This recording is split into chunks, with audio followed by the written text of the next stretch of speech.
Majlis ilmu dan iktikaf di dalam masjid. Hadirin muslimin muslimat yang dirahmati oleh Allah Taala, pada pertemuan yang sebelum ini menerusi kitab Jawhar Tauhid karangan Syekh Al-Laqani, maka kita pada pertemuan yang sebelum ini kita membahaskan tentang keyakinan wajib meyakini ada di Allah itu secara yakin. Apabila kita sebut ini, pengarang kitab dia mula sebut sedikit tentang bagaimana kalau orang itu dia mengetahui tentang Islam ini secara iman muqallid. Dan kita telah sebut bahawa ada ulama kata orang yang kalau sekiranya dia iman muqallid, dia duduk di satu tempat dia tak jumpa ulama dan di pulau saja. Kemudian ini keadaan itu sangat spesifik. Kemudian datang satu jamaah, dia bukan orang Islam. Lalu dia lihat akhlak yang baik, tengok tutur bicara yang baik. Dia fikir orang ini dengan akhlak yang seperti ini sudah tentu memiliki keyakinan yang betul. Dan apabila dia dengar daripada orang ini, alim ini bahawa ada bagi alam ini Allah mencipta bagi sekalian alam, bahawa dia tak seperti dia, maka tanpa dia bersadarkan kepada apa-apa dari dia percaya kepada. Maka kita panggil ini tajuk dia iman muqallid. Ada sebahagian ulama kata tak sah iman dia, ada sebahagian ulama kata sah iman dia, dan rajih bahawa iman dia sah. Ini kita dah sebut sebelum ini pada pertemuan kita yang sebelum ini. Maka pada malam ini kita akan menyambung awal wajibin 'ala al-mukallaf. Mula pengarang kitab dalam dia bentuk kitab ini dalam bentuk syair. Dia kata wajizin bi anna awalan mimma yajib ma'rifatun wa fihi khulfun muntazim. Dia kata wajizin hendaklah kamu yakin 100%. Hendaklah kamu yakin dengan tanpa ada keraguan, dengan tanpa ada syak, wahai orang mukallaf, bi anna awalan mimma yajib, bahawa perkara yang mula-mula yang wajib, perkara yang pertama yang wajib ke atas orang mukallaf, ma'rifatun, hendaklah kamu mengenal. Di sini apa makna mengenal? Kata ulama, mengenal Allah. Apa makna mengenal Allah? Kata ulama, maknanya mengenal Allah atas jalan yang layak baginya. Maknanya mengenal Allah bahawa dia bila kaifin wala makanin wala tashbih, dengan meyakini bahawa Allah itu dia tidak diserupakan dengan apa-apa daripada makhluknya. Dengan tanpa meyakini Allah itu dengan tanpa meyakini Allah itu berada di suatu tempat atau di semua tempat, dan tanpa meyakini Allah Ta'ala itu tashbih, yakni ada penyerupaan dan penyamaan dengan apa-apa daripada makhluknya. Maka ini adalah kemuncak daripada keyakinan. Seperti kata Imam Ar-Rifai, seorang ulama besar namanya Syekh Ahmad Ar-Rifai, dia kata ghayatu ma'rifati billah al-iqanu bi wujudihi ta'ala bila kaifin wala makan. Kata Imam Ahmad Ar-Rifai, dia kata setinggi ataupun kemuncak seseorang itu dia beriman kepada Allah, apakah dia? Iaitu dia meyakini dengan seyakin-yakinnya tanpa keraguan bahawa Allah Tabaraka wa Ta'ala itu adanya tanpa berhajat kepada tempat, adanya Allah tanpa disifatkan dengan apa-apa daripada sifat-sifat makhluk. Ini adalah kemuncak dan setinggi-tinggi iman. Siapa kata ini? Syekh Ahmad Ar-Rifai radhiyallahu anhu dalam kitab apa disebut ini? Dalam kitab dia yang berjudul Al-Burhan Al-Mu'ayyad. Ada satu kitab, nama kitab dia Al-Burhan Al-Mu'ayyad. Maka kita tuan-tuan mengenali Allah, kita mengetahui tentang Allah tak sama dengan kita mengetahui makhluk. Kerana kalau kita kenal makhluk, kita kenal dia dari sudut rupanya, bentuknya. Kita kenal dia ni ada anggota, kita kenal makhluk ini ada jisim baginya, ada ukuran panjang, ada lebar, ada ketebalan. Itu makna kita kenal makhluk. Kita kenal dia ada warna baginya, ada arah baginya, ada tubuh baginya, ada jasad baginya. Itu makna kita kenal makhluk. Tapi kalau kita kata kita kenal Allah, kata ulama, kita kenal bahawa Allah itu dia bersifat dengan sifat yang wajib baginya. Maknanya kita tahu dia bersifat dengan wujud, qidam, baqa, mukhalafatuhu ta'ala lil hawadith, wa hakadha ila akhirih, sehingga ke akhir sifat-sifat Allah tabaraka wa taala. Kita kenal Allah berdasarkan sifat-sifat yang wajib di atasnya. Dan kita kenal Allah bahawa Allah itu mustahil disifatkan dengan beberapa sifat, seperti tiada, ada. Allah tidak disifatkan dengan ada permulaan baginya. Allah tidak disifatkan dengan ada penghujung baginya. Allah tidak disifatkan dengan berbilang-bilang. Allah tidak disifatkan dia dengan sama dengan makhluk. Allah tak disifatkan dia dengan lemah. Wahai begitulah. Jadi kita kenal Allah macam itu. Tapi kalau maknanya kita kenal Allah, dan kata ulama la na'lamu haqiqat Allah illallah. Tidak ada yang mengetahui hakikat Allah melainkan Allah Ta'ala. Kita tidak ada yang mengetahui hakikat Allah melainkan Allah Tabaraka wa Ta'ala. Ini istilah ini yang disebut oleh ulama kita. Kita tahu tentang Allah dengan dalil akal dan dalil naqal. Dalil naqal itu perkabaran Al-Quran dan hadis. Macam mana kita tahu tentang Allah? Melalui perkabaran Al-Quran dan hadis Rasulullah SAW. Kita tahu nama Tuhan kita Allah daripada siapa? Kata ulama, daripada Nabi. Allah yang mengkabarkan dalam Al-Quran bahawa nama dia adalah pencipta bagi alam ini, ialah Allah. Dan nama Allah nama khas baginya. La yajuzu tasmiyatu li ghairihi. Tak harus kita menamakan nama ini kepada selain. Tak boleh. Kita guna nama ini untuk namakan kepada anak. Tak boleh. Ini lafaz jalalah Allah. Nama Allah itu nama khas bagi Allah. Sebab itu kita sebut alamun lillahi muqaddas. Nama bagi zat yang maha suci. Bila ulama dia sebut takrif Allah, dia kata alamun lillahi muqaddas. Nama bagi zat yang maha suci yang disembah dengan sebenar-benarnya. Maka itu nama Allah. Berarti haram kita namakan kepada agama kita nama Allah. Haram dinamakan mana-mana Nabi dengan dia. Tak boleh kita namakan Adam dengan Allah. Tak boleh namakan Musa dengan Allah. Tak boleh namakan Muhammad dengan Allah. Tak boleh hatta menamakan Jesus ataupun Isa dengan Allah. Maka kalau ada orang menuntut nak guna nama ini untuk Jesus ataupun nak guna untuk selain Allah, sehingga dia ada tujuan penyelewengan. Seperti mana Allah Ta'ala sebut dalam Al-Quran, وَلَا إِنْ سَأَلْتَهُمْ مَنْ خَلَقَ السَّمَاوَاتِ وَالْأَرْضَ لَيَقُولُنَّ اللَّهُ. Kalau kamu tanya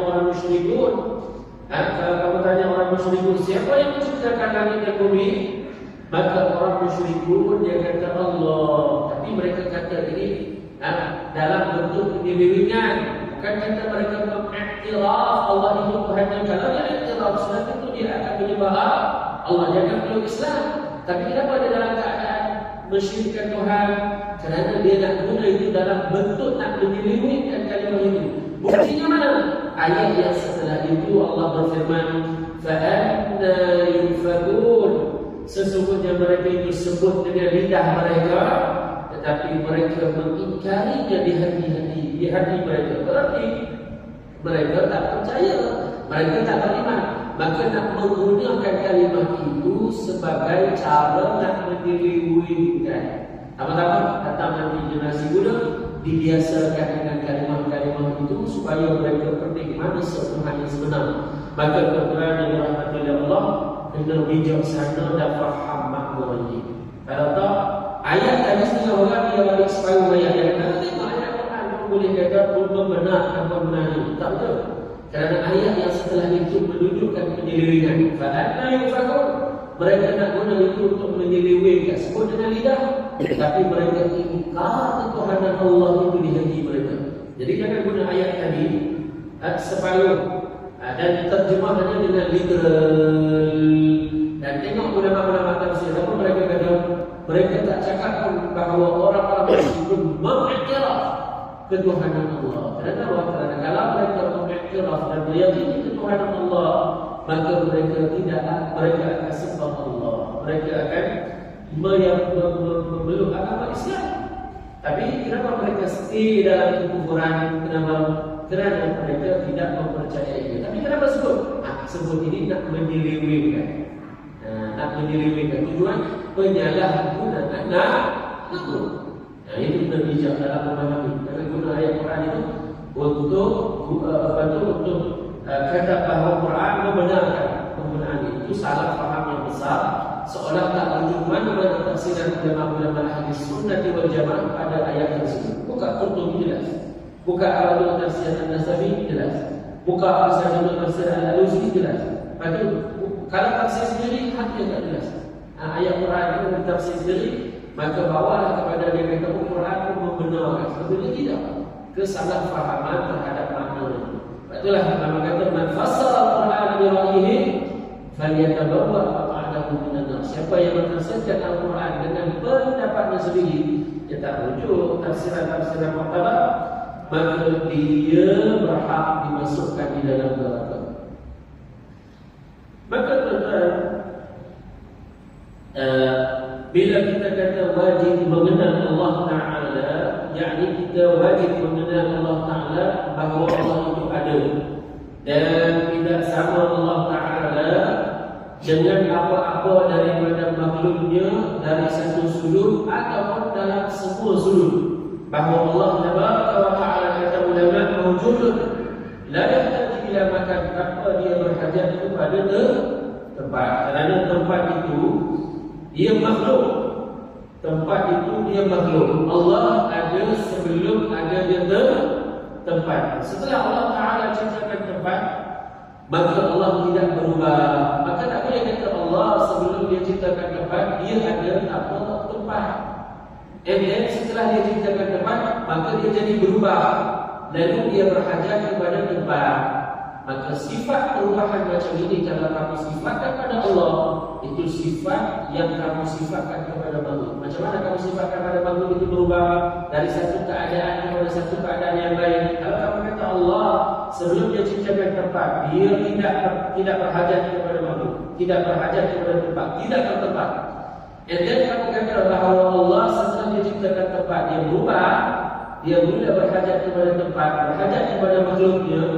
Maka ini maknanya kamu sifatkan Allah, dia bersifat dengan makhluk, berubah. Dan kata ulama, at-taghayyur bin at-taghayyur akbaru alamat al-hudud. Berubah itu adalah tanda yang paling besar ia makhluk. Bila orang itu dia sifatkan Allah itu ada sifat berubah baginya, maka itu dia menyifatkan Allah itu dengan makhluk. Maka orang yang kata macam itu kita panggil dia musyabbihah, golongan yang menyerupakan Allah dengan makhluk. Sedangkan Al-Quran menafikan taghayyur. Al-Quran menafikan Allah Ta'ala itu bersifat dengan taghayyur. Bila mana Ibrahim alaihi salatu wassalam, dia hidup dengan kaumnya yang kata Tuhan mereka itu ialah bintang-bintang di langit. Bila mereka kata Tuhan mereka ialah bulan, bila mereka kata Tuhan mereka ialah matahari, apa kata Ibrahim? Hada Rabbi, adakah ini yang kamu sangkakan Tuhan saya? Kemudian dia kata, inni la uhibbul afilin. Sesungguhnya saya tidak beriman dengan sesuatu yang ia hilang. Ia ada sekejap kemudian dia hilang. Macam mana matahari, ia terbit melalui barat dan dia hilang di terbit melalui timur dan dia hilang di barat. Macam mana bintang dan kemudian dia keluar di waktu malam, hilang di waktu siang. So ini adalah sifat-sifat makhluk. Maka Imam Ibrahim alaihi salatu wassalam mengatakan bahawa sifat at-taghayyur ini mustahil disifatkan kepada Allah. Maka kalau ada orang hari ini dia kata Allah dulu tidak berhajat kepada tempat, dan setelah itu dia duduk di atas arsy, dia berada di langit, maka itu dia mengatakan Allah ada baginya sifat berubah, maka sifat ini sifat makhluk, maka seolah-olah dia kata Allah itu makhluk, dan ini batil ditolak oleh seluruh ulama-ulama. Jadi kita faham betul-betul akidah yang disebut oleh ulama-ulama kita. Dan Allah Taala la natakhayyaluhu fi mukhayyalatina. Allah itu tak boleh kita menghayalkan kewujudannya pada khayalan kita, pada fikiran kita. Sebab Allah Taala sebut dalam Quran, laisa kamitslihi syai'. Allah Tabaraka wa Taala tidak menyamai satu pun daripada makhluknya, sama ada pada satu sudut ataupun dalam semua sudut. Tak boleh kata Allah Taala itu dia sama dari beberapa sudut dengan makhluk. Oh, tak boleh. Sama ada pada semua sudut, tak boleh kita kata Allah itu sama dengan makhluk, ataupun dari satu sudut tak boleh kita kata Allah itu sama dengan makhluk. Kenapa? Kerana ayat itu menafikan pada semua sudut. Laisa, kata ulama itu ayat menafikan. Laisa kamitslihi syai'. Syai' itu nakirah. Orang Arab dia kata kalau nakirah dia datang dalam susunan ayat yang nafi, maka penafiannya adalah menyeluruh. Maknanya kita menafikan Allah itu tak seperti makhluk, bukan hanya pada satu sudut, tapi dalam semua sudut. Setengah orang dia selewengkan makna ayat ini kerana dia nak menyerupakan Allah dengan makhluk, maka dia kata ayat ini menafikan sebahagian sifat makhluk. Itu bahaya. Dia kata ayat ini menafikan Allah itu bersifat dengan sebahagian sifat makhluk. Boleh dia kata boleh kita sifatkan Allah dengan bersemayam, walaupun itu sifat makhluk. Dia guna lagi ayat Allah itu dia naik dan dia turun seperti mana sifat-sifat makhluk. Maka ini adalah ketidakfahaman terhadap makna laisa kamitslihi syai'. Kerana makna ayat ini penafian Allah Tabaraka wa Taala daripada seluruh sifat-sifat makhluk. Tak boleh kita sifatkan satu pun daripada sifat-sifat makhluk kepada Allah Subhanahu wa Taala. Daripada ayat ini ulama kita kata mahna tasawwarta bibalik fallahu bikhilafi dzalik. Apa sahaja yang tergambar di fikiranmu, maka Allah tidak seperti itu. Maka ini sebetulnya kaedah di dalam hidup kita. Anak kita diajar kata-kata ini, isteri kita ajar, jemaah kita ajar. Ini kata-kata Imam Ahmad bin Hanbal. Ini kata-kata ini originnya daripada Zunnun al-Yusri yang dia guru kepada Imam Malik. Apa kata dia? Mahma tasawwarta bibalik, apa sahaja yang tergambar di fikiranmu, fallahu la yushbihu dzalik. Allah tidak menyamai perkara tersebut. Ini i'tiqad yang dipegang oleh ulama kita ahli sunnah wal jamaah. Dan dia menyelamatkan. Kadang-kadang waktu dia dalam tilam, di atas tilam nak nazar, tinggal duduk. Di saat ini syaitan, iblis, dia berusaha sedaya upaya untuk jatuhkan dia di dalam kekufuran dan menyerupakan Allah dengan makhluk. Datang dalam bentuk cahaya, kata inilah Tuhan kamu. Datang dalam bentuk yang makhluk supaya orang itu dia mengakui ketuhanan selain Allah. Maka kalau orang itu dia nak selamat dan buat untuk tak terlibat dengan apa-apa faham menjisirkan Tuhan, ia berpegang teguh dengan kata-kata tadi, kata-kata Zunnun al-Yusri dan kata-kata Imam Ahmad bin Hanbal yang ia berasal daripada Al-Quran. Laisa kamitslihi syai'. Apa kata-kata dia? Mahma tasawwarta bibalik fallahu bikhilafi dzalik. Apa sahaja yang tergambar di fikiranmu, maka Allah Ta'ala tidak seperti itu. Allah Tabaraka wa Ta'ala tidak seperti itu. Kemudian teman-teman, kata Imam Al-Laqani wa fihi khulfun muttasil. Bila kita kata benda perkara yang wajib paling utama ialah mengenal Allah, tiba-tiba Imam Al-Laqani dia kata wa fihi, pada perkara tersebut khulfun, yakni pada menentukan manakah perkara yang wajib, hak mula-mula wajib kita belajar. Khulfun, ada khilaf, ada perselisihan, ada ikhtilaf, ada perselisihan pendapat. Muttasil maknanya di sisi manusia ini ada pelbagai pendapat. Maka bila dia kata ada pelbagai pendapat, bukan maknanya semua pendapat itu di sisi Allah betul.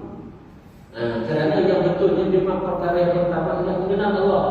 Pendapat yang lain daripada itu tak semestinya betul. Tapi tuan-tuan kena faham gaya tulisan ulama. Kadang-kadang ulama ni dia buat list. Dalam isu ini ada beberapa pendapat. Kadang-kadang disebut pendapat Mu'tazilah, kadang-kadang disebut pendapat-pendapat yang sesat. Tapi bukan dia nak kata bahawa pendapat-pendapat ini muktabar. Tidak. Ini kena faham dalam pembacaan kitab ulama-ulama kita ni. Jangan kita terus kata, oh ini gila, bolehlah kata Tuhan. Itu bukan makna dia macam itu. Bila dia kata pada perkara ini ada perselisihan pendapat, ini bukan maknanya dia mengira semua pendapat itu betul berlaku. Tidak, bukan macam itu. Bukan macam itu. Dia bukan maknanya semua perbezaan pendapat-pendapat yang disebut itu dikira sebagai sahih. Kadang-kadang saya bagi contoh, kalau kita buka kitab At-Tabbih, kitab Tabbih ini dia karangan Al-Imam Ash-Shirazi. Kitab Tabbih, orang dulu dia hafal. Apa ini? Kitab ini sudah jarang diajar, itu dah jarang hafal apa dah lagi. Dulu Salahuddin Al-Ayyubi antara kitab yang dia ingat dan dia hafal adalah kitab At-Tabbih karangan Ash-Shirazi. Dia seorang sultan dan dia seorang alim. Dia berhimpun pada umarah dan ulama. Pada diri dia ni berhimpun dua sifat. Maka tuan-tuan, kitab Tabbih tadi, Imam Ash-Shirazi sebagai contoh, kadang-kadang dalam buku dia ni dia banyak sardan, dia banyak letak berkata ulama dalam isu ini sekian-sekian. Oh, hukumnya satu begini. Kemudian ulama lain kata, oh lain ini. Dia sebut pendapat ketiga kata macam ini, pendapat keempat kata macam ini. Kadang pendapat yang dia ialah hak akhir sekali. Hak lain semua tak muktabar. Hak akhir itu yang paling muktabar. Jadi kalau orang baca kitab dia ingatlah dekat sini. Dia ingat. Kenapa? Kerana bukan makna pengarang kitab ini dia nak kata semua pendapat yang dia telah sebutkan ini boleh kamu pegang. Hati-hati di sini. Maka jangan kita faham seperti mana dalam kitab ini juga bahawa semua khilaf di situ kita boleh kira dia muktabar. Tak. Misalnya Dr. Fakhruddin Ar-Razi, ini yang terkenal sebagai ulama tafsir. Dalam buku dia ni dalam buku tafsirnya. Kadang kalau kita tengok dalam kitab buku tafsir dia, bukan sikit, kadang 5 helai dia tulis pendapat-pendapat ulama tentang satu ayat. Jadi ayat ini setengah ulama dia kata macam ni. Dia kata ada Mu'tazilah kata macam ni. Bukan dia sokong Mu'tazilah, itu tak faham. Kadang-kadang golongan etis kata macam ni. Dia disebut macam ni. Lebih kurang 5 helai dia sebut, dia nukilkan kata-kata orang yang sebut tentang ayat itu. Dan akhir sekali dia akan sebut taklid. Dia kata yang sahih, yang betulnya ialah pendapat yang ini. Yang ini yang tepat. Jadi di sini jangan kita terpedaya. Maknanya jangan kita kira semua yang dia nukilkan itu daripada perselisihan pendapat tentang makna ayat. Semua kita boleh guna pada ayat, pada makna ayat. Semua kita boleh guna semuanya itu pada memberi makna pada ayat. Tak. Yang dia nak maksudkan yang bisa satu pendapat yang ini itulah pendapat yang muktabar, yang ahli sunnah wal jamaah. Jadi yang saya nak sebutkan di sini apa poin dia ialah kadang-kadang setengah ulama ini dia mendatangkan pendapat-pendapat yang banyak lebih daripada satu, maka bukan maksud daripada dia mendatangkan, dia mendengarkan dari pendapat ini bahawa semua yang itu dikira mu'tabarah. Tidak. Macam tu jugalah hadis. Macam tu jugalah hadis. Hadis Nabi SAW. Kalau kita jumpa seorang ulama yang dia hafiz, maksudnya hafiz itu dia hafaz 100 hadis, dia tahu riwayat wa riwayat. Kalau dia sebut satu hadis, maka itu tak semestinya hadis itu jadi sahih semata-mata dia sebut tanpa dia kata hadis sahih. Ataupun dia masukkan di dalam kitab yang dia syaratkan bahawa kitab itu saya akan masukkan hanya hadis sahih. Contoh Imam Bukhari ya. Imam Bukhari dia garang kitab Sahih Bukhari, dia garang kitab yang lain. Tapi pada Sahih Bukhari, Imam Bukhari dia hafiz, martabat yang tinggi di dalam ilmu hadis. Bila dia dalam Sahih Bukhari, dan kita sebut Sahih Bukhari itu kitab yang paling sahih setelah Al-Quran. Dia telah syaratkan, dia tak masukkan dalam kitab ini hadis yang dhaif. Hadis sekurang-kurangnya hasan, dia masukkan hadis yang sahih. Maka kalau kita jumpa di dalam kitab dia hadis yang ia kitab Sahih Bukhari, kita kata hadis itu sahih. Okey? Kerana kita tahu dia mensyaratkan ini sebelum maknanya hadis ini sebelum dia masukkan dalam kitab Bukhari. Di sisi dia hadis ini dia telah lihat sebagai sahih di sisi dia, maka boleh kata sahih. Tapi Imam Bukhari dia ada kitab yang lain daripada sahih, kitab tarikh dalam sejarah. Dalam kitab ini dia tidak beriltizam untuk mensyaratkan dalam menyebut tentang sejarah semua hadis-hadis yang sahih. Oleh kerana itu didapati di dalam buku dia yang lain hadis dhaif, walaupun pengarang itu ialah Imam Bukhari, walaupun pengarang itu Imam Bukhari. Maka jangan kamu letak bahawa kalau dia riwayatkan oleh Imam Bukhari, maka sebetulnya akan dia jadinya sahih. Kita tanya dulu, dia riwayatkan dalam kitab mana? Dalam Sahih Bukhari terima. Tapi kalau dalam kitab yang lain, kita tengok dulu. Kerana ada setengah-setengah hadis yang dikarang oleh Imam Bukhari. Satu ada di Bukhari, satu kitab tarikh ini, maka dia tidak beriltizam dengan syarat memasukkan menaikkan hadis yang sahih. Ada yang dimasukkan hadis yang dhaif. Maka semata-mata diriwayatkan oleh seorang yang namanya seperti Imam Bukhari dan Hafiz, maka jangan kamu sangka semua dia jadi sahih. Itu kita nak bagi poin itu supaya kita faham masalahnya. Begitu juga Al-Ghazali dalam konteks yang kita nak bincang di sini. Al-Ghazali bila dia kata tentang perkara yang mula-mula sekali yang wajib ke atas mukallaf ini, beriman kepada Allah, mengenal Allah. Tak ada ulama yang kata lain, dan dia kata ini adalah khilaf yang tertegak. Maka bukan maknanya di sini bahawa semua pendapat, kedua-dua pendapat itu semuanya muktabar. Yang muktabar yang satulah, yang itulah wajib kita meyakini apa itu perkara yang mula-mula sekali wajib kita mempelajari ialah mengenal Allah. Sebab itulah Imam Abdul Hasan Al-Asy'ari dia kata apa? Awwal ma yajibu 'ala al-'abdi al-'ilmu billahi wa rasulihi wa dinihi. Mula-mula sekali yang wajib ke atas apa? Mengenal Allah dan Rasulnya dan agamanya. Kemudian pengarang kitab rahimahullah tabaraka wa ta'ala, setelah itu dia kata fanzur ila nafsika thumma intaqim lil 'alamil 'ulwi thumma as-sufli. Dan pengarang kitab dia mula masuk pada bab melihat menggunakan akal fikiran atau hati pada melihat alam, sama ada alam sufli ataupun alam ulwi. Apa dia alam sufli? Benar-benar alam sufli, alam ulwi. Ini istilah yang digunakan oleh ulama kita.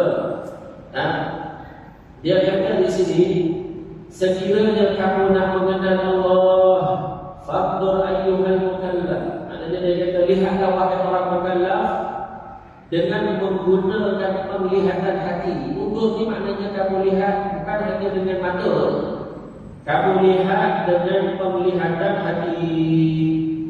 Dan lihat apa dia? Dia kata, summa taqim lil alamin. Dia kata, ila nafsika, mula-mula sekali kamu lihat pada diri kamu. Lihat pada diri kamu. Apa dia? Kamu lihat pada diri kamu untuk jadikan dalil kewujudan Allah. Bila kita lihat pada diri kita, kita tahu kita ini makhluk dan ada bagi kita penjaga, iaitulah Allah Subhanahu wa ta'ala.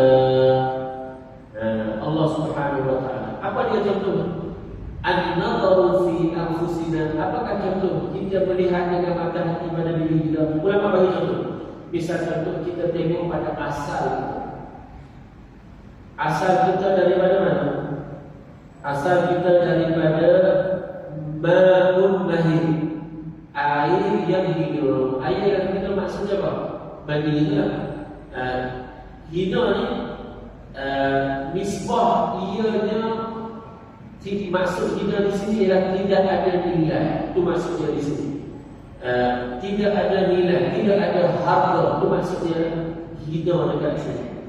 Kerana kalau kita tengok dalam bahasa fuqaha, mani ini di sisi tiga mazhab dikira najis, dikira sebagai najis. Kalau tiga dia kena pakaian, boleh tak pakaian di buat solat?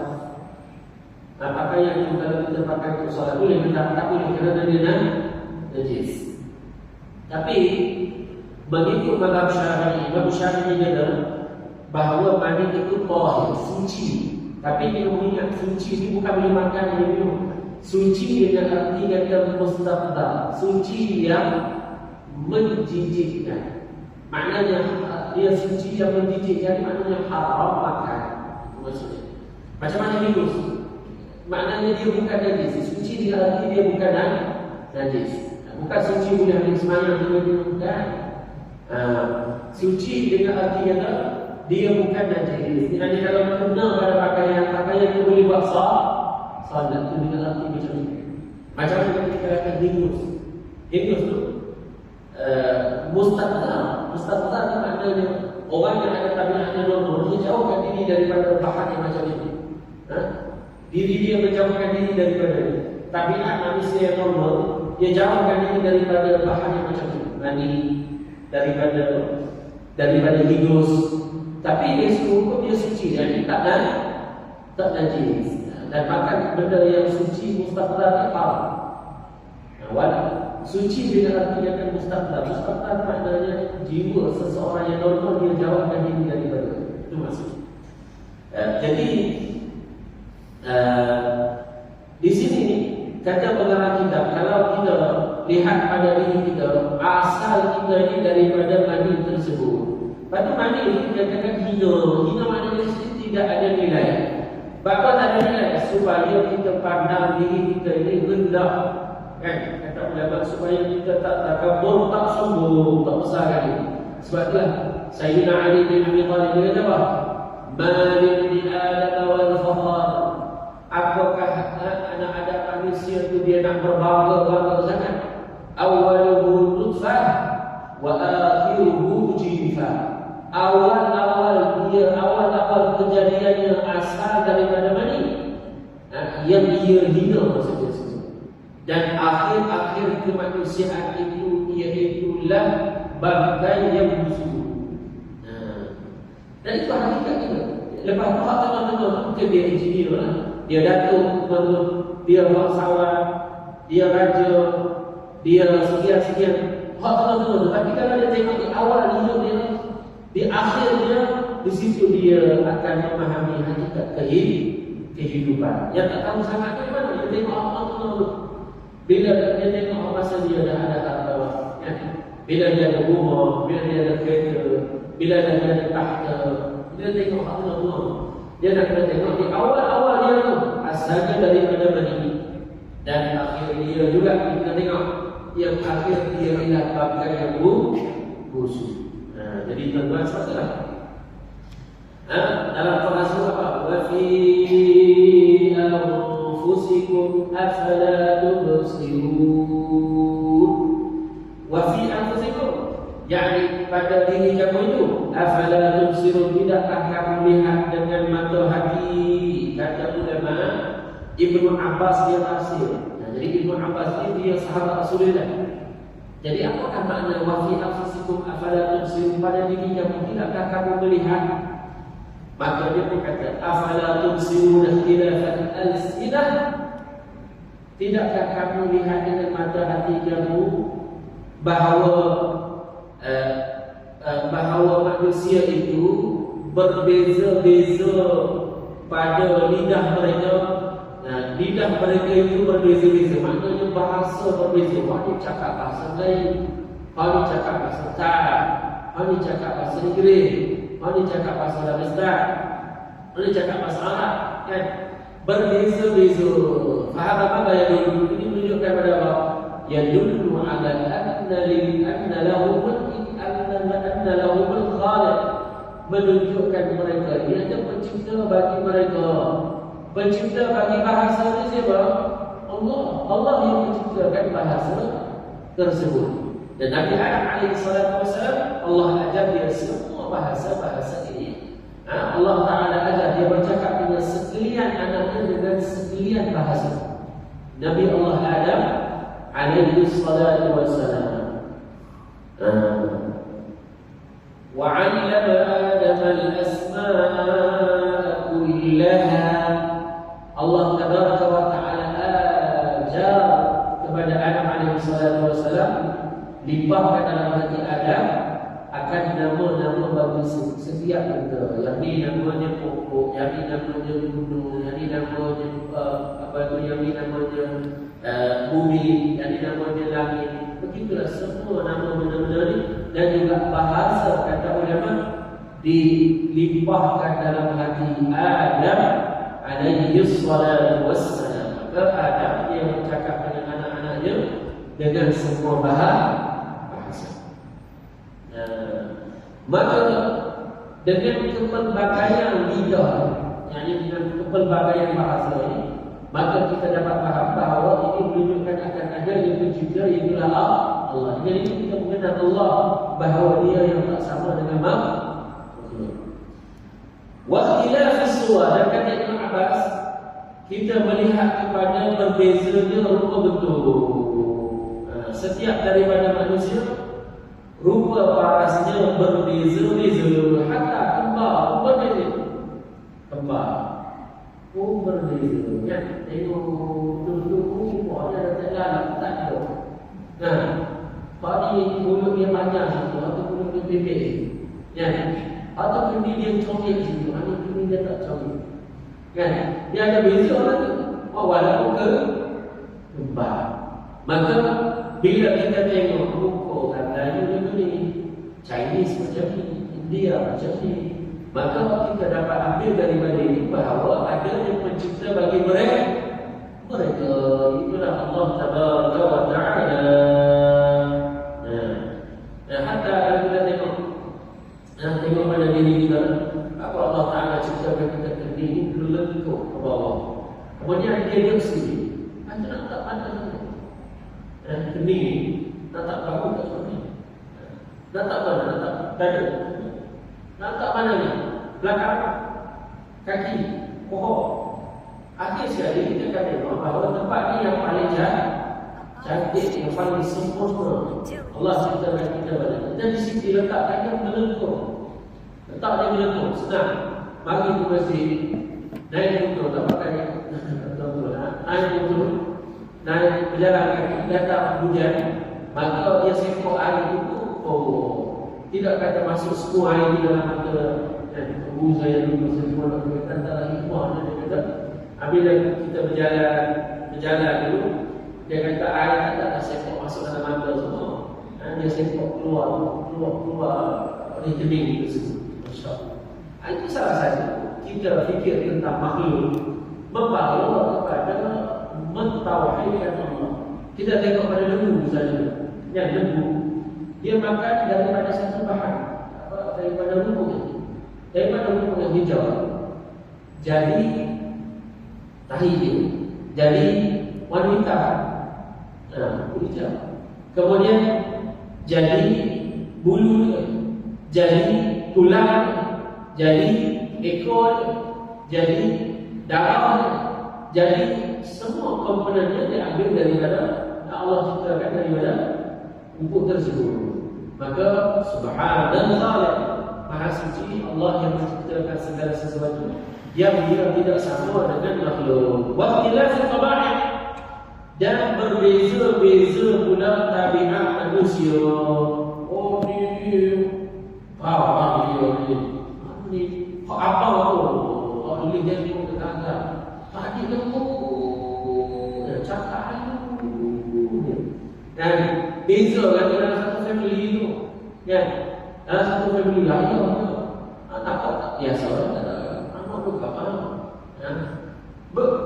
Tabiat hari ini, masya Allah hijau, kan? Hari ini lambat, tak aktif dia, kan? Daripada mana perbezaan tabiat ini? Berbeza tabiat ini, kenapa? Kembali kepada berbezanya tanah yang diambil ketika dijadikan jasadnya Adam alaihi salatu wasallam. Apa maknanya? Masa diciptakan Nabi Adam alaihi salatu wasallam, Allah perintahkan malaikat supaya ambil tanah di bumi. Maka diambil yang hitam dan yang putihnya. Maka diambil yang keras dan yang lembutnya. Maka diambil yang yang warna tak putih tak hitam juga. Maka kepelbagaian tanah yang diambil itu membentuk tabiat yang kepelbagaian, kata ulama. Sebab itulah ada perkara berasal daripada ini. Subhanallah. Jadi sekadar ini teman-teman, aku qawli hadza barakallahu fikum wa ahsanallahu ilaikum wa jazakumullahu khairan katsiran. Assalamualaikum warahmatullahi wabarakatuh.